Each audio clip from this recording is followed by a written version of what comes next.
Representative Alexandria Ocasio-Cortez was on with Chuck Todd, because that's a thing you apparently have to do. And she was asked about Kyrsten Sinema's argument against the filibuster, that it's important to have it because if you don't have it, then sure, you'll pass legislation, but then the other party will just come into power and they'll reverse it, and then you'll reverse their reversal, and so on and so on. Is that a reason to get rid of the filibuster, or to keep the filibuster, I should say? Here's what AOC had to say. It's essentially an argument of saying, well, why do anything at all in case something in the future may change it? Political systems all across the country, all across the world, pass legislation with majorities and they're fine. And frankly, here's the thing, is that Democratic legislation, once enacted, is popular. Republicans have tried to gut Social Security. They've tried to reverse the ACA. They've tried to claw back on legislation that has passed by simple majorities in the Senate, and they haven't been able to because Democratic policies are popular. And once they are enacted, they are very politically difficult to undo. And so, I do not believe in the defeatism of saying we will lose in the future, and this will automatically mean that anything we do now is going to be reversed, so we might as well not do anything now. Our job is to legislate. Our job is to help people. Our job is to do as much as we can. And even if that's the case, even if that is the case, wouldn't it be better to get people healthcare and voting rights for 3 years instead of 0 years? Even if you concede the point that I don't even think is true in the first place. Okay, AOC is making some great points there. They would occasionally cut to a wide shot and you'd see Chuck Todd just desperately trying to get in to derail it with some BS, but she persevered and got in some good points, Francesca. What do you think about that? Was there anything to Sinema's argument? No, and I think this is an argument that not just, somehow Sinema's already a Republican in my mind. Maybe I'm like foreshadowing for what she will become, but it is very much a centrist line, and you hear it parroted in the media all the time. Sort of this warning about the filibuster that, oh no, but if we change the filibuster, it's gonna come back to bite us in the end. And it's like, so we'll have enshrined voting rights, and we will have lowered the age of Medicare, to 60. Like, people will not die. There's a lot of things that can happen between now and whenever you're worried that like the Senate is going to change again, right? Or whenever you're worried that like Biden won't be reelected or whatever it is. Like, she's absolutely 100% right in both accounts, right? And she goes on to say essentially that the filibuster, that there's already a filibuster in the Senate because of how undemocratic and how unrepresentative the Senate is by its very nature. We've talked about this before, and I've even floated the idea like you should just skew, like if you're gonna keep the filibuster, then skew the Senate so there's more Democrats, since they literally represent however millions of more people. Something like tens of millions more people, right? So I'm glad that she's pointing out the structurally undemocratic things of this country. Last thing on Sinema has said in the same breath that she defends the filibuster, she says, the Senate is not the most functional place in the country. I think we all agree, it's got some hangups. It's like, but we need to support the filibuster. Like, what are you saying? That's the hangup. The Senate is literally, dysfunctional because of the filibuster. So we further enshrine it? No, you're insane. You're just saying word salad over and over again so you can appeal to whatever dark money groups are backing you in your next election bid. Yeah, 100%. And of course, like, I think AOC could have mentioned this. I'm not surprised that she didn't.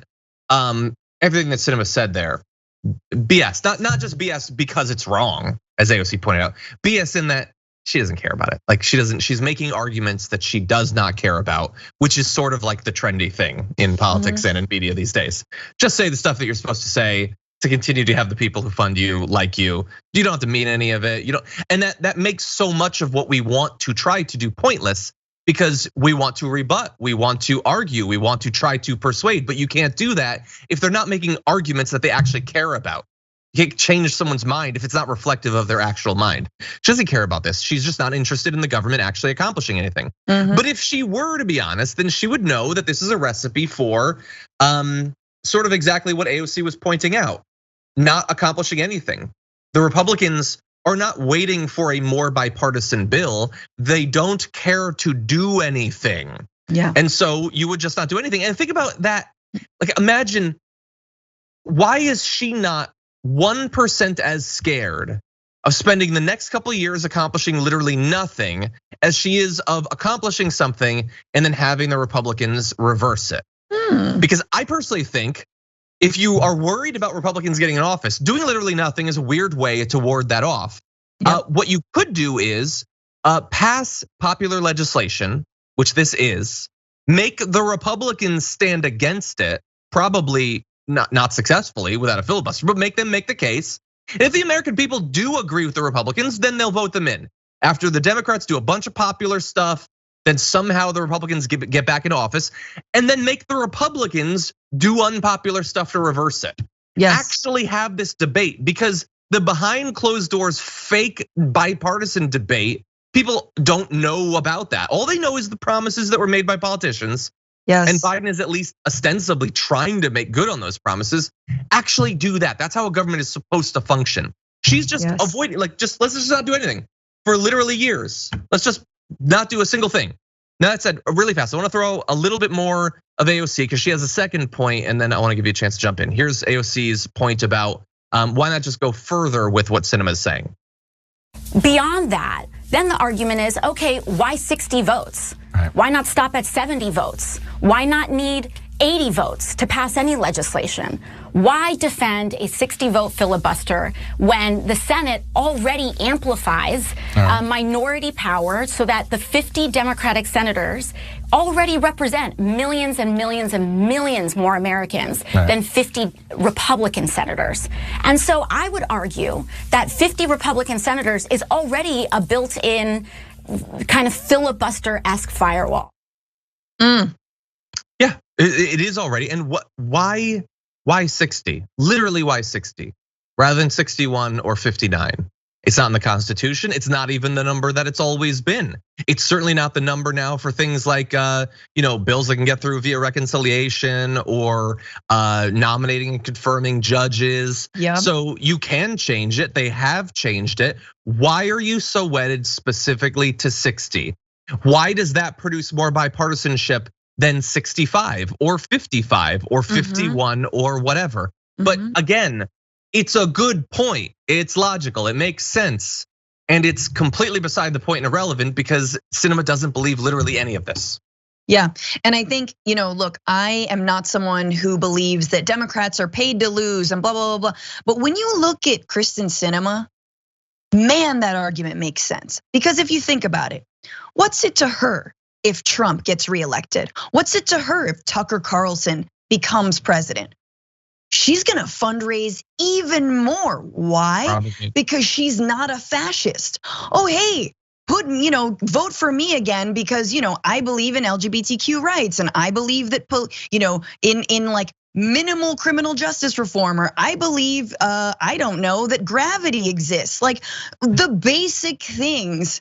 And she can raise tons of money if you've got a fascist Republican in office. But when there's a Democrat, and you actually have to do stuff, like enshrining voting rights or like, helping people get healthcare. Then all my like pharma donors, climate change. Oh gosh, my fossil fuel donors. Oh no, Amazon. Oh, you want to rein in big tech? See, Amazon's a big donor because I'm in Arizona. That's where they funnel all their money through. Not gonna do that. But a Republican comes in office? Yes. Amazon's gonna give me so much money because of that. Yeah, and I understand like everything that Francesca's saying there. I think is 100% right, and it is true of far too many politicians, especially on the Democratic side. Don't fall into the easy, cheap, shallow like apathy of, and thus it must be true of literally every politician, which it is very much not. No, because you see, like I'm sorry, to that, a purity to that. No. You see AOC just being not that politician, right? She's called out Manchin directly. Now she's asked to reply to Sinema, and she's like, no, you know what? I'm gonna say it. So No, this is not about all Democrats at all, especially now that I think we've got an upstart of really wonderful Democrats. But it definitely is true of some of these centrists and moderates.